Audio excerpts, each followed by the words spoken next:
The Chumash Dvorim introduces us for the first time to the scale of national reward and punishment regarding the Jewish people.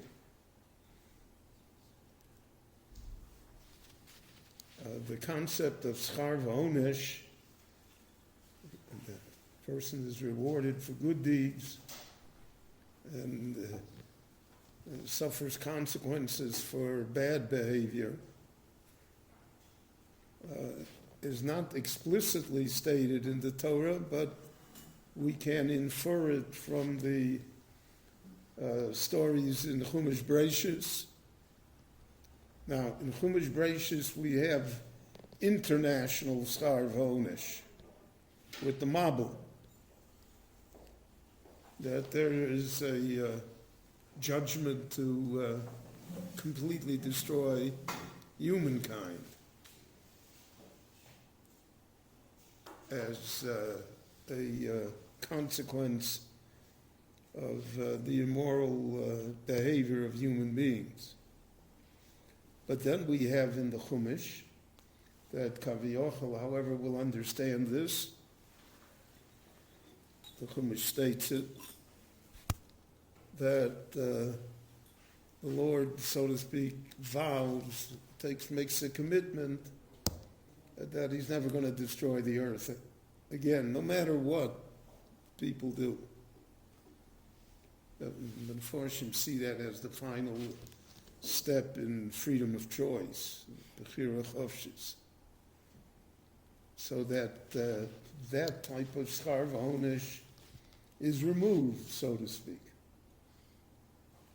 Now we find individual cases such as Dom and Amora, where there's localized schar v'onesh on individual places or societies or countries. And perhaps if we view world history and all of the wars and plagues and everything that has occurred to humankind over these thousands of years, so we can see in that an individual schar v'onesh, that there are consequences, and those consequences, so to speak, are inescapable.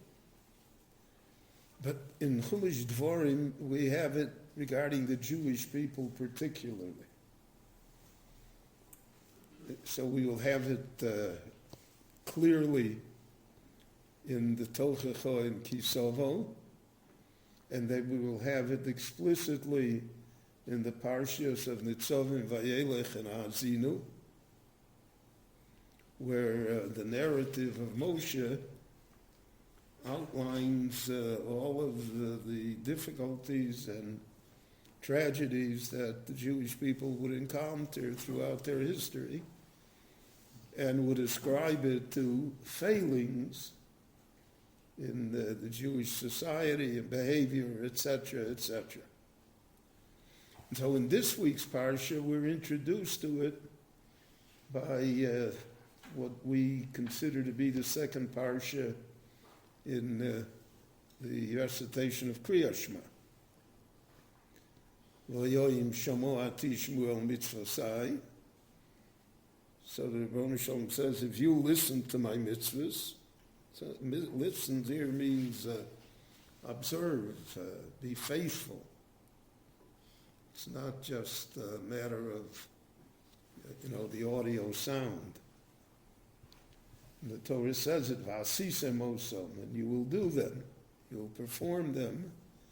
So then it's interesting, the Torah provides physical reward on this earth for that. So that raises a problem that all the Mefarshim discuss. The Gemara says, Schar mitzvahs b'hayal moleka. There is no reward for mitzvahs in this world. But here the Torah seems to say, if you'll do the mitzvahs, v'nasati matar artzachem b'ito, v'safta d'goncha, Nasati Esa V'Sodcha, Achalta V'Savota.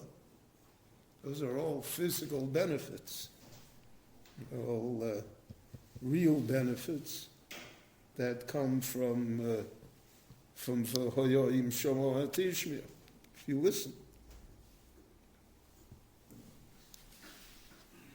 So it's really, before you make a compromise, that Schar Mitzvahs by Alma Leka is personal. But that as far as the tzibur, as far as the national entity of the Jewish people is concerned, the rules of reward and punishment apply. In light of Jewish history, that's a difficult position to maintain because of facts and incidents that happen to us that to us are completely irrational, and not only irrational, unjustified. How do we justify the Holocaust? How do we justify the exile, the whole story of the Jewish people? So there is undoubtedly something else at play here than just the simple understanding of reward and punishment. But the Torah says explicitly, right? The Torah tells us in advance what is going to happen. And if you don't listen, right, so then the parsha says exactly what's going to happen. And again, it says it in physical terms. The molos itenes ivulah. There will not be plenty and prosperity. There'll be instead famine and shortages. And you'll be quickly exiled, destroyed from your land. So this is really, this parsha is the introduction to what will come later in Chumash Dvar. That there's a national judgment on the Jewish people. And that the national judgment has to do somehow with our relationship to Torah and to the Ribono Shel Olam. And that there are consequences that flow from that kind of behavior. And it's very difficult for us to deal with, especially in a secular Jewish society, in a society where Jewish political parties run on the platform of the desecration of the Sabbath and other such anti-Jewish ideas. So then it's like the man that's digging a hole in the boat under his seat, right? It may be under his seat, but the whole boat is in danger. The water will rush in. And so that's like the unseen and unspoken elephant in the room in this discussion. What can be? On the other hand, we have such positive promises that the Lord has made to us, and that we find in the Nevi'im. And we find that those promises are not really conditional. We're reading now the 7 Haftorahs of Nechemta, of comfort, of optimism, of the Novi Yeshayahu. And he does not make it conditional. He doesn't say, if everybody will put on a shtreimel, then it'll be good. But otherwise, he doesn't say that. He says it's going to be good. And that somehow the Ribono Shel Olam will be willing to fulfill all of these blessings no matter what we do. No matter what our behavior is. So this is, I think for anyone who thinks about it, so this raises naturally issues and problems to think about, and what is our future here? What is it dependent on? And is it not, so to speak, so supernatural that no matter what we do doesn't make a difference?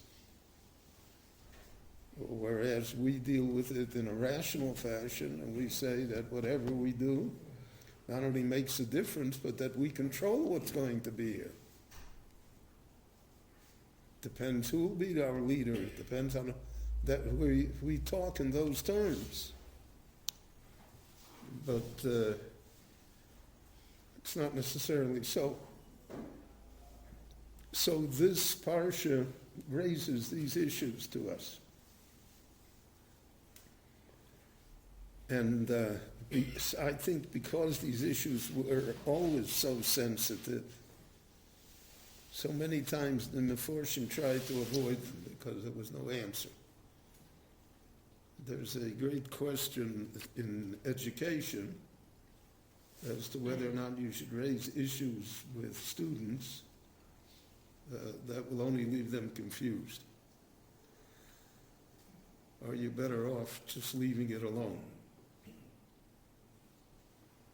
So I remember in the yeshiva that there were certain pieces of the Talmud that the Rebbe would skip because he didn't want to get involved in those issues.